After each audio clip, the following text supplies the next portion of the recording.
We're pretty amped up to find out that the Institutes for Economics and Peace, through their data, have come to generally the same conclusion that we have for things that are required to uplift this world. And they have them, and they call them the 8 pillars. Right. We brought them up previously in the episode when we were talking about the report on the cost of violence and what that data is showing.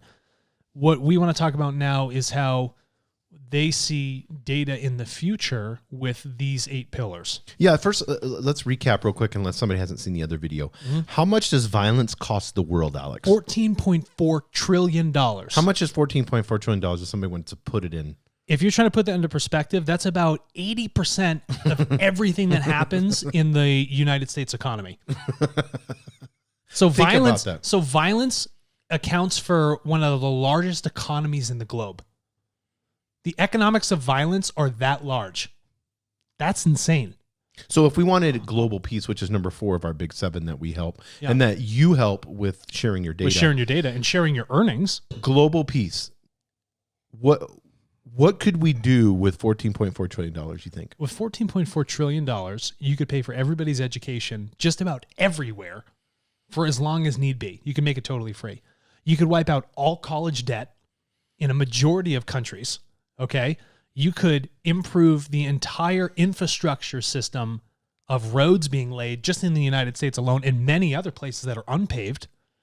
You know, imagine how much you could put towards science and research and development, where scientists are begging for funds to do research. You just be like, take as much as you want all day long, paid for, done, guaranteed, right from the government, bang.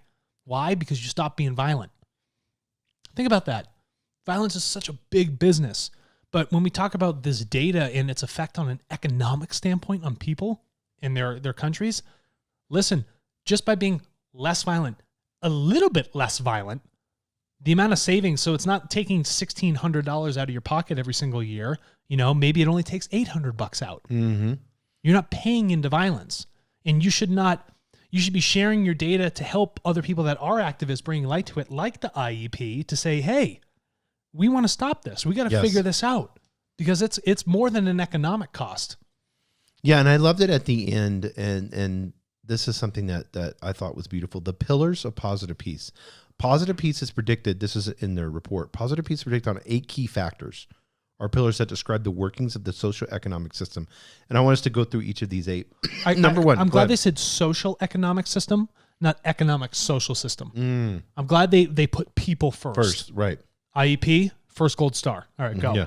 Well-functioning government. I'm going to read this and I'll let you talk about it, Alex. What does well-functioning government mean? A well-functioning government delivers high-quality public and civil services, engenders trust and participation, demonstrates political stability, and upholds the rule of law. Okay, so it's a utopian society that even Michael Malice would be psyched about being a part of.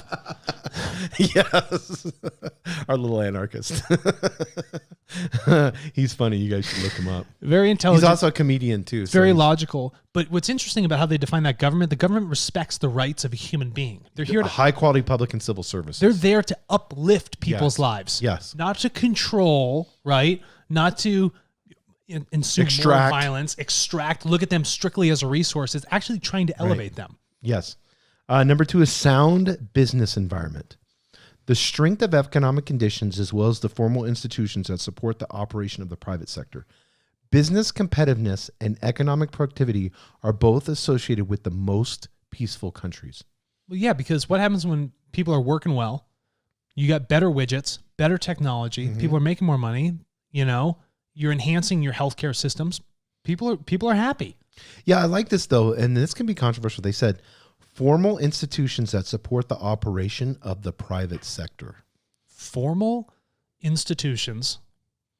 That the strength of economic as well as the formal institutions that support the operation of the private sector. So here's what I'm thinking too. Like whenever you look at higher educational, like when you look at maybe. So they're talking about that sort of institution saying, hey, private industry, have you considered looking at something like this? Yeah, because I've never understood the divide. I know at MIT it's different. Yep. Because I mean, But, there's more recruiting athletics than there is. And I think that's a displacement to what we view as important here, especially here in the United States. Well, I'll be a point in case. I was recruited to go to college as a rower, and I was given full ride. Yeah. Not because of my intelligence. Right. If I have any. Well, and that's what I love about Russia. Their scientists are superstars. That's cool. Like they elevate people. Like if you're a great engineer, a great scientist, yeah. You're like Elon Musk is, everybody loves him over there because he's a great engineer. Athleticism is awesome, but it is not the end all be all of everything. Mm. If you look at just the data of people that make it into the NFL, but every kid thinks he's going to make it into the NFL. And then once you make it, the odds of you being in the NFL is like 1 or 2 years or something. Right. And then the odds of injury go up through the roof too. Yeah. And the odds of you actually spending all your money is even higher. Yes, exactly. Yeah, that's a correlation. Number 3, acceptance of the rights of others. Okay. Peaceful countries often have formal laws that guarantee basic human rights and freedoms, and the informal social and cultural norms that relate to behaviors of incidents. So we have formal laws, and then we had informal social and cultural norms. Yeah, so we as a group, outside of what our government says, we are willing to accept other people. Mm-hmm. Regardless. And if our government doubles down on the view that we have socially to say that, hey, this is how we want to respect others and ourselves, you need to follow through with that if you're a good government, because that's what you're for. You're there to uplift the good values that we all have. Seems pretty obvious, right? Yeah. Respecting someone seems pretty obvious. Seems obvious, but... Not rapping on your neighbors or saying that they are the other rather than, they're with you. Which leads to the next one. Rapping on your neighbors. Good relations with neighbors. And we're not talking about like your neighbor next door. It could be the neighbor next door. Yes. And the one in the town over and the country over. Yes. Peaceful relations with other countries are as important as good relations between groups within a country. Countries with positive external relations are more peaceful and tend to be more politically stable, have better functioning governments, are regionally integrated, and have lower levels of organized internal conflict. Okay, so imagine that. If you're less violent, if you're less racist, if you're less, aggressive, less dogmatic, you're going to have a more stable government and like living status. No, Alex. But if we have a great religion, no. What happens with people that have a really strong religion? What if your religion's super strong and you think your neighbor's religion is super weak? Yeah. Do we not remember the Crusades? War, conflict. Yeah, war, conflict. Yeah, okay, great. So if I get rid of all those things that are dogmatic, that are not unifying. Yes. Okay, if I start to look at data and things that actually bring us together, which is saying if I am a good person, it stabilizes my government and my economy and my life. Why wouldn't I want to do that? Yeah. And what happens if you're not my enemy? I want to share stories with you. Yes. I want to learn from you. But no learning is done through violence. No learning is made through calling someone the other. Yeah, I love, and I always the flow of data stops. I'm sorry to shut you off, but the flow of data stops when we begin to be violent. Yeah, I love the story of, and you know it too, the trenches, and it was Christmas time, and the two sides got together. I mean, even though it was just for a brief day, but because it was Christmas, but they played. They were fighting each other and killing each other, and then they're like, "Screw it, it's Christmas, let's have fun." So they were like, but they learned that each person was a human. Yeah, you can play soccer, I can play soccer. Let's play soccer together. Yeah, for brief moments, the Mosin and the Gaunt got loaded back up. Yeah. You know what I mean? Oh, yeah. Hey, Jim, what'd you do with the Nerf gas? You know? Yeah.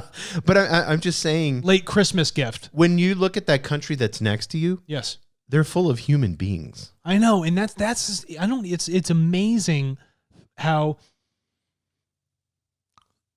facial recognition, we talked about this. Mm-hmm. We don't like it if someone is putting us into a bucket, right? Right. So why should I then put somebody else in a bucket? It's not even facial recognition or data. It's just my perspective on that other human being. It's just me calling them the other. But I'm going to stand here like a hypocrite and say, I don't like facial recognition in New York City. But I don't like that guy because of the way he looks. Mm-hmm. Regardless of facial recognition. Well, you're a hypocrite. Do you see what I'm saying? Yeah. No, yeah. You're 100% right, because whenever it would be the same. It's even as class. So if you were upper middle class, right? I'm not. But I mean, if you were upper middle class and no matter where you go, everybody said that you were poor. Don't put me in that bucket. Yeah. See, people would get pissed. They'd be like, no. I make, 200,000 a year, 250,000 a year. I'm upper middle class. I can afford. No. You're poor. Yeah. People would get so pissed off about that all the time. And that's the labeling of the Stop buckets. defining me to something that I'm not. I don't even like hardcore nationalism either. No. What if I look at you and be like, Jason, you're a human being? I'm sorry, what? It's like does that sound bad? You're a human being. Okay, you're a human being. It is the most neutral thing in the world because it is the base of all. There's no bucket there. You're a human being. That's it. I want to speak to this really quick because I was talking with someone last night in the Philippines that's a virtual assistant, and they were talking about Americans. Okay, yeah, this is good. This is this point right here, being good neighbor. Bring it home. And I want you to speak to bring this. Bring it home, boy. Come on, bring it home. Tell me what it's all about. Bring it home. Bring it back from the Philippines to the U.S. You better tell me, boy, right now. So now we have outsourcing that's happening. And now we have, with the pandemic, we have people working from home. So companies are like, if we have you working from home in Cincinnati, why can't we have you working from home in the Philippines? Oh, people from the Philippines speak great English. Super loyal, nice people. Let's hire more of them. Here's what's happening though. Here's what she said. She goes, I will get a client on the phone and they will say things like this to me. She speaks like better English than I do. You know how my English actually don't doubt that. You don't doubt that. Yeah. I don't doubt that at all, Jason. I don't doubt that. My knuckle dragging. Sylvester Stallone over there. Oh, so they. So she goes. People will start off like this. So do you guys, or do you people? Right off the bat, the Americans are starting off that way towards her, and they'll be like, now, like she had this woman that said this. Now, I want to make sure I understand, and she's talking really slow. Yeah. I want to make sure I understand exactly what you can do for my company. And, we do things differently here than I imagine you do. I bet in your country. Do. Susan and your company. Karen. Yeah, Karen. Listen, if we look at it, and they had that conversation of, that's amazing that you live halfway across the globe. Let's work together on the same thing. Mm-hmm. You got your culture and everything, but business is business. But why do we have to apply and say, you're the other? There's no difference. The lady speaks better English than you. So you're going to call her the other? No, she's a human being. She's a human being. She's here to help. Yes. My favorite thing is when if someone doesn't understand something, they say it louder. Yeah. If I didn't understand it the first time, do not get louder. You know what I mean? I don't like the greater than and less than symbol. Yeah. That less than symbol with a stick figure next to it. Eating it. It should be an equal symbol, Ew. I've never, that's but that's the thought. view. That's that view that these people have of talking to somebody from a different country. Like, I'm an American. You're supposed to stare. And so I'm great. You actually, with more privilege, you have more responsibility. Yeah. If you have access to a bunch of resources and someone currently doesn't have it, you better be responsible with it. Yes. Because you're abusing it for yourself and their lives. Because they didn't have any choice in the matter. Is that the logical train of thought for how that works? What is a border? The government defined a line. But if you think about it, what difference 1776. Yeah, what difference does it mean if it's India or another place? I mean, nobody owns anything. Borders aren't really real if you think about it. It's just some idea that we have. So how is it to say that they're a different person because they're somewhere else? And there's a colored flag. Yeah, cloth. Yeah, we got fabric flying in the wind. This is who we are. Yeah. It's crazy. Let's move on. Oh, I don't want to move on. I know. Free flow of information. Oh, goodness gracious. Let me read this. You're going to love this. Please. Free and independent media disseminates information in a way that leads to greater knowledge and helps individuals. Greater knowledge. So when you open up the fungibility for sharing and truthful sharing, think about how much people thrive. They said this: businesses and civil society makes better decisions. This leads to better outcomes and more rational responses in time of crisis. So you're telling me that TARTLE has a direct connection to a decrease in violence if truthful information is being shared so we can make the right decisions. You're telling me there's economic stabilization through the sharing of truthful data? Wow, that's incredible. And imagine if you open up truthful sharing, not in a country, but to the entire globe. Imagine what that sort of decision making looks like on a macro level. Imagine even here in the United States, if we had free and independent media. Oh my God. That's what there's words. We don't have free and independent media. Nothing. It's We all get paid mad for. at the Chinese Communist Party and think they're censoring. We have one company that owns all our. News Corp. Yeah. Ever heard of it? Yeah. That's And then they're just pandering and marketing to the left or the right. yeah. Whatever It's pays the the funniest. most. Yeah. Oh, by the way, here's an ad. Yeah, exactly. Here. Oh, you're left? Watch us. The flow Oh, of by the way- data. Listen, dude, the flow of data is fundamental to everything. Frankly, I get that they didn't put it as pillar number one because they're talking about, just the human rights. Right. But our thoughts, our decisions are driven on data. The ability for us to actually act and do something requires an input. Mm-hmm. And if we can share more of those inputs back and forth to one another, we can become better decision makers. Yeah, I looked at it as an inverse pyramid with the free flow of information as being the base. Inverse pyramid. Yeah. It only has a greater effect as it continues to rise. Exactly. Rather than comes to one focal point. Right. And that's it. It's like, no, it just spreads and spreads in Exactly, positivity and growth. Yes, exactly. Because it can, well, we won't get into that. High levels of human capital. A skilled human capital base reflects the extent to which societies educate citizens and promote the development of knowledge. Okay, how do you educate more people? You got to give them access to it, right? Yes. What's that one? Oh, number 2, educational access. Very interesting.